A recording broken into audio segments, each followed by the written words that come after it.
Best health packages up to 80% discount. Tirumala Diagnostics.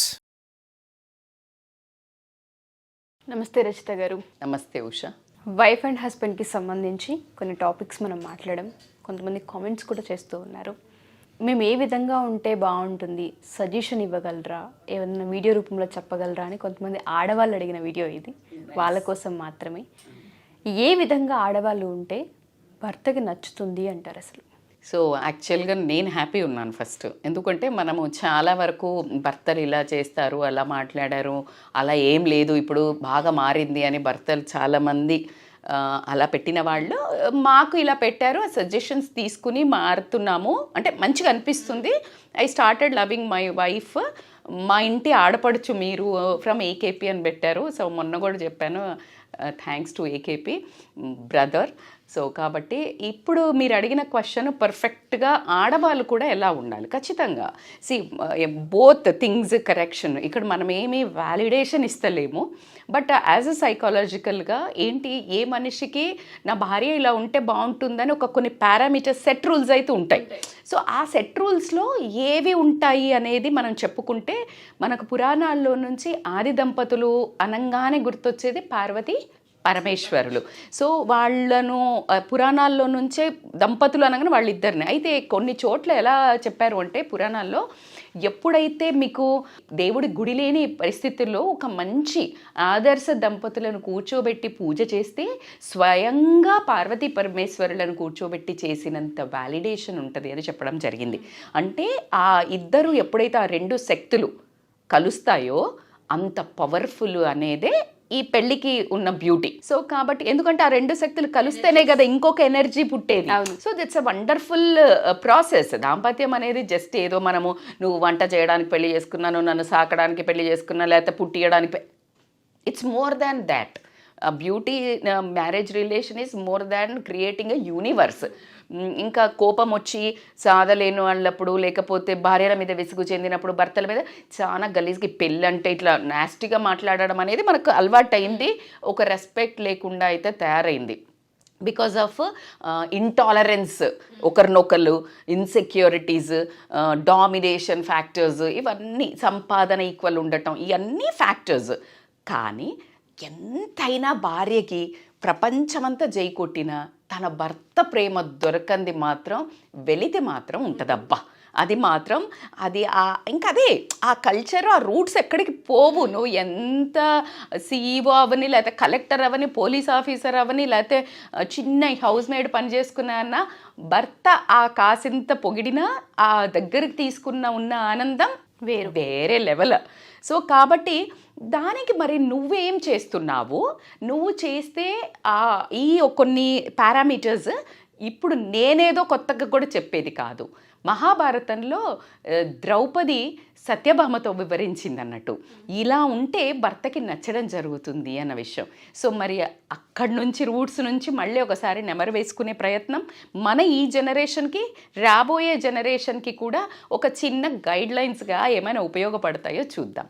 So first one ఏంటి అని అంటే, బేసికల్గా ఎంత ఓపెన్ అయిందంటే ఇదివరకు అసలు భర్త పేరు తీయడం కానీ, భర్తల గురించి కానీ డిస్కషన్ చెప్పడం అనేది చాలా తక్కువ. ఎందుకు తక్కువ అంటే ల్యాక్ ఆఫ్ టైం. బికాస్ వాళ్ళకి పాతకాలంలో న్యూక్లియర్ ఫ్యామిలీస్ కాదు, పని పాట లేకుండా కాదు, ఫోన్లు లేవు. సో ఇంకా జీతగాళ్ళకి అన్నం పెట్టడమో, లేకపోతే చాలామంది ఉమ్మడి కుటుంబం ఉంటే ఈ అక్కలు, బావలు, తోటికోడలు ఇంట్లో పనే సరిపోయేది. సో వాటికి సొల్లు ముచ్చట్లు అనేది తక్కువ ఉండేవి. ఇప్పుడేమవుతుంది అని అంటే the phone is a culprit అని నేను ఎప్పుడు చెప్తాను. అది పాజిటివ్గా వాడితే ఓకే, కానీ ఏ తుమ్మిది తగ్గింది అంటే ప్రైవసీ లేకుండా పోతుంది. బేసిక్గా భర్త గురించిన పర్సనల్ సీక్రెట్స్ కానీ, వాళ్ళ ప్రైవేట్ లైఫ్ గురించి కానీ డిస్కస్ చేయడం బ్యాడ్ అని చెప్తున్నారు. ఎప్పుడు పురాణాల్లో చెప్పారు. ఎలాంటివి మేడం మరి అంటే, తనకి కొన్ని అంటే అవి చాలా సిల్లీ ఉండొచ్చు, నేను ఊరికే సరదాగా మెన్షన్ చేస్తున్నాను, గురుకు అంత పెద్ద తప్పేం కాదు. లేకపోతే ఇంకా కొంతమంది ఇంకా తినడమో, లేకపోతే డిఫరెంట్ హ్యాబిట్స్ ఉంటాయి, అవి నీకు నచ్చకపోయి ఉండొచ్చు. అవి నువ్వు బయట అందరి ముందు డిస్కస్ చేయడము. సపోజ్ స్మెల్ కూడా బ్యాడ్ స్మెల్ వస్తుంది అనుకో వాళ్ళ దగ్గర, కొంతమందికి వాళ్ళ స్వెట్ కొంచెం స్మెల్ డిఫరెంట్గా వస్తుంది.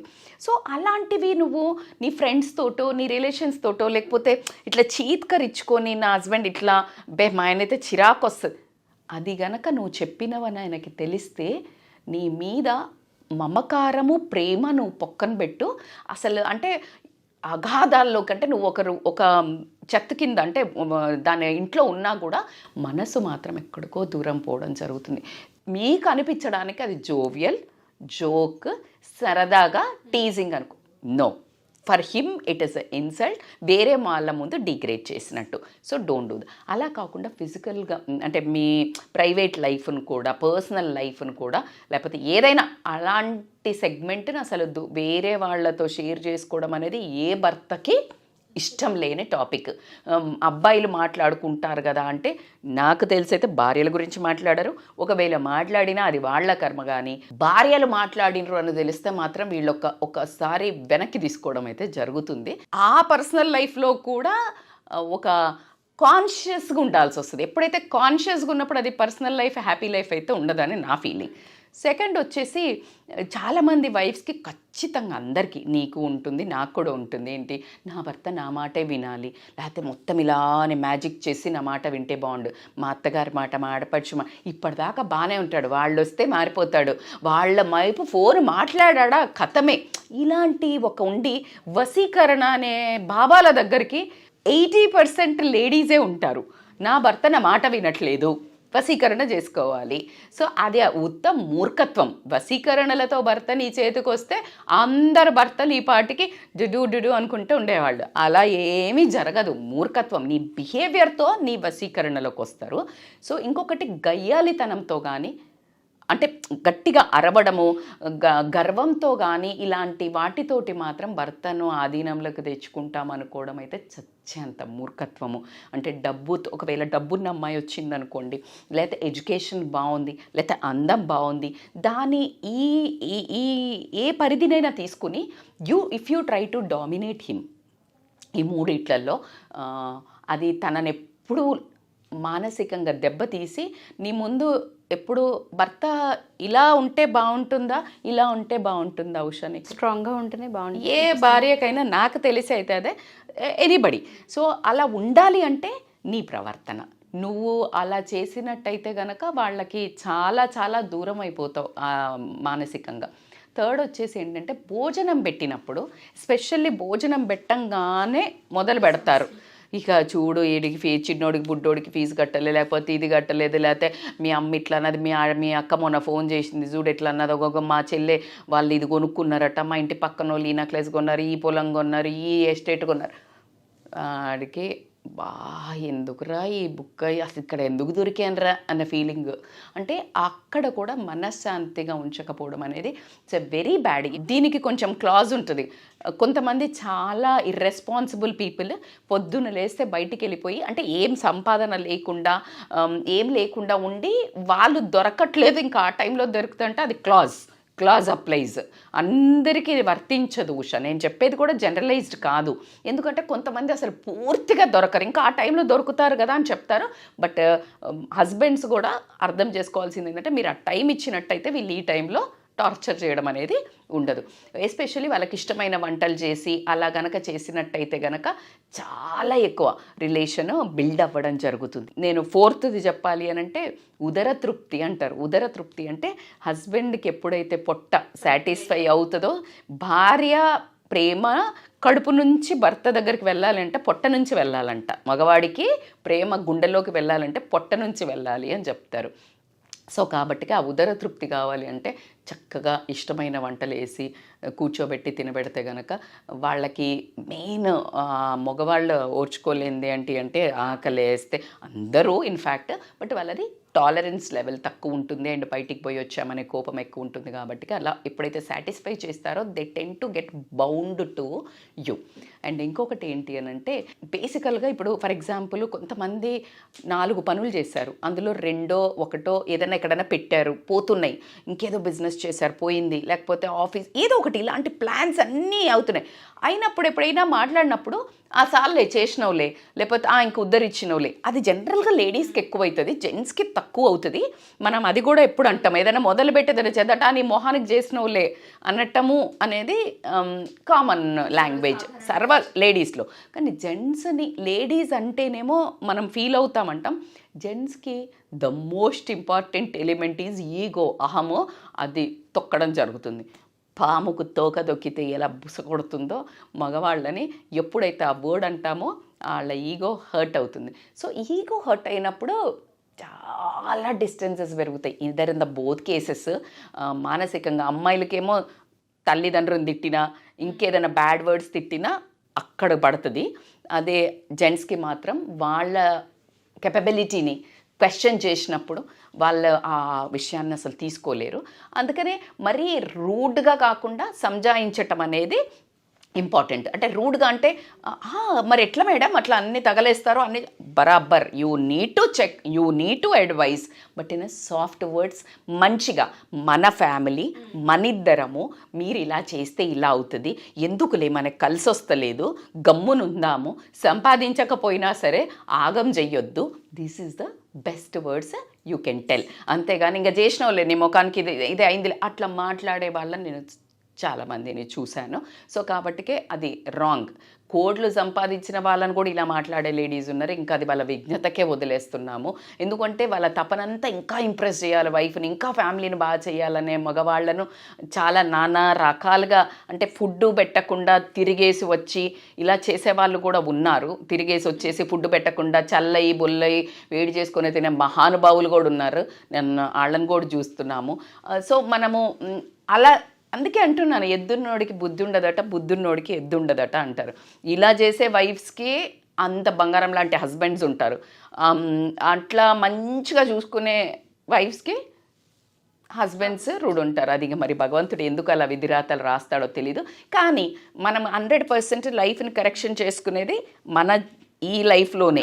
ఇంకా ఇట్లాంటి మీడియా ఛానల్స్ ఒకసారి చెక్ లిస్ట్ పెట్టి చక్కగా పారామీటర్స్ ఇస్తున్నారు కాబట్టి క్రాస్ క్వశ్చన్ చేసుకోవడము for better life is always encouraging. The most important ఏంటి అని అంటే డ్రెస్సింగ్ అనగానే ఆడవాళ్ళకి భలే ఉన్నారు మేడం, మీరు కూడా ఎలా చెప్తారు, మీలాగా బాగా టిప్ టాప్గా తయారై ఎలా కూర్చొని చేస్తూ అంటారు. అలా కాదు. బేసిక్గా మినిమం రిక్వైర్మెంట్. స్టూడియో మేకప్ వేసుకోనో లేకపోతే మంచి మంచి బట్టలు వేసుకొని ఉండమంటే మీడియంగా. మరి అంటే సమ్టైమ్స్ నాకు కూడా కంప్లైంట్స్ ఉంటాయి. ఏంటి అంటే ఇట్లా ఎప్పటియో మనం ఆ పాత బట్టలు వేసుకొని, అంటే మనకు ఫీల్ గుడ్ ఫ్యాక్టర్, మెత్త వేసుకుంటే హాయిగా ఉంటుంది అని అనుకుని జనరల్గా వేసుకుంటూ ఉంటాము. బట్ నో, నువ్వు ఫస్ట్ పెళ్ళి చేసుకున్నప్పుడు, ఇంకా ప్రేమించి పెళ్ళి చేసుకుంటే ప్రేమించేటప్పుడు ఎంత ఇంట్రెస్టింగ్గా తయారయ్యి ఎంత హస్బెండ్ అటెన్షన్ కోసం నువ్వు తాపత్రయపడ్డావో, యాజ్ ఇయర్స్ గో అంతకు డబుల్ తాపత్రయపడాలి. నీ హస్బెండ్ నిన్నే పొగడాలి, నీ హస్బెండ్ నీ అటెన్షన్లోనే ఉండాలి, నీ హస్బెండ్ వేరే అసలు ఎవరిని చూడకూడదు, అంటే వేరే వాళ్ళ అన్నప్పుడు మరి నువ్వు ఎంత మేనకలా ఉండాలి, అవునా కాదా? నువ్వు అదే ఎగ్జాక్ట్గా పెళ్ళికి ముందు దాకున్నది మొత్తం పోతుంది. పెళ్ళి తర్వాత జీరో డ్రెస్సింగ్. అంటే పెళ్ళైపోయిందిగా అందరు వైఫ్స్ చెప్పేది ఏంటి అని అంటే ఈ మంచి తయారవచ్చు కదా, అంటే ఇంకెవడు నన్ను అంటే ఇంకెవడో చూడ్డానికి ఎందుకు తయారవుతాం? అది వెరీ అట్టర్లీ రాంగ్ వర్డ్. ఎవరో చూడ్డానికి రెడీగా, అట్లీస్ట్ నాకు ఇంకొక వర్డ్ నా కోసం నేను రెడీ అవుతా అనడం బెటర్. కానీ ఇంకెవరు చూడరు కదా అంటే ఎవరి కోసం కాదు కదా మనం తయారయ్యేది. ఒకటి self validation, self love, self importance ఒకటి. సెకండ్, నీ ఇంట్లో నీ ప్రేమ, తన ప్రేమ నువ్వు కోరుకుంటున్నావు కాబట్టి ఖచ్చితంగా you should be good in dressing. మీడియంగా ఒక మంచిగా తను వచ్చే వరకు ఒక ఫ్రెష్ లుక్గా అమ్మయ్య అనిపించాలి. నేను చూడగానే అబ్బా అనిపించకూడదు. సో కాబట్టికే ఈ పారామీటర్స్ ఎప్పుడైతే అలా మళ్ళీ తన భర్త మీద ఎవరైనా జోక్స్ వేసినా వేరే వాళ్ళు నవ్వినా ఏమనిపించదు. కానీ ఒక వెకిలిగా నవ్వుతారు కొంతమంది లేడీస్. ఆ నవ్వు కూడా చాలా పెయిన్ఫుల్గా ఉంటుంది. ఇట్ ఈస్ నాట్, మనం ఆ టైంలో ఏమన్నా నువ్వు నవ్వుతా, అబ్బాయిలు కూడా చేస్తారు ఇది, ఎగతాళి చేయటం అయ్యి. కానీ భర్తను ఒక రకమైన స్టేజ్లో చూడాలని అనుకునేదే మన బాధ్యత, మన సర్కమ్స్టాన్సెస్, అంటే మన కల్చర్. భర్త అంటే ఇలా భర్తను వ్యంగ్యంగా మాట్లాడినా, ఎగతాళిగా మాట్లాడినా సొసైటీ తీసుకోదు, భర్త తీసుకోడు, ఒక రకంగా నిజంగా నీకు లోపల బయటకు వచ్చి అనుకుండా ఉండాల్సిందే అనుకునే వ్యక్తులు కూడా చాలామంది ఉంటారు, అమ్మాయిలు, ఇది నోటి దూలకి అనేసిన తర్వాత. సో ఒక రకమైన నేను ఒక గ్రూప్ గ్యాదరింగ్లో ఉన్నప్పుడు హస్బెండ్ ఇట్లా చాలా చీప్గా మాట్లాడుతుంటారు. మాట్లాడినప్పుడు వాళ్ళ మొహం ఇంత చిన్నగా అయిపోయింది తెలుసా, పవర్ఫుల్ ప్లేస్లో ఉంటారు. నాకు ఎంత బాధ వేస్తుందో, how they can talk this much rude అనిపిస్తుంది. సో కాబట్టికే ఈ క్రాస్ చెక్ చేసుకోండి అబ్బా. నువ్వు ఏమనుకున్నా విడదీయలేని బంధం, వదులుకోలేని బంధం, భరించే బదులు చక్కగా కొంచెం కరెక్షన్స్ చేసుకొని ఈ 92.7 92.5 93.5 ఉంటాయి కదా, ఆ 4 దగ్గర ఉన్నారనుకో, కొంచెం ట్యూనింగ్ చేసుకుంటే బ్యూటిఫుల్ శ్రవణానందంగా ఒక బ్యూటిఫుల్ సాంగ్ వచ్చినట్టు నీ జీవితం కూడా అత్యద్భుతంగా ఉంటుంది. సో ఈ చెక్ లిస్ట్ చేసుకొని మళ్ళీ ఇంకెవరైనా ఇలాగ మంచి మెసేజెస్ యూస్ఫుల్ అయ్యాయి ఇంకా దీని మీద చెయ్యమని అడిగితే కనుక we will do our research and we'll give the best tips. Thank you Rajitha గారు, చాలా మందికి హెల్ప్ఫుల్ ఈ వీడియో. థ్యాంక్ యూ అండి, thank you so much. Thank you so much, Usha.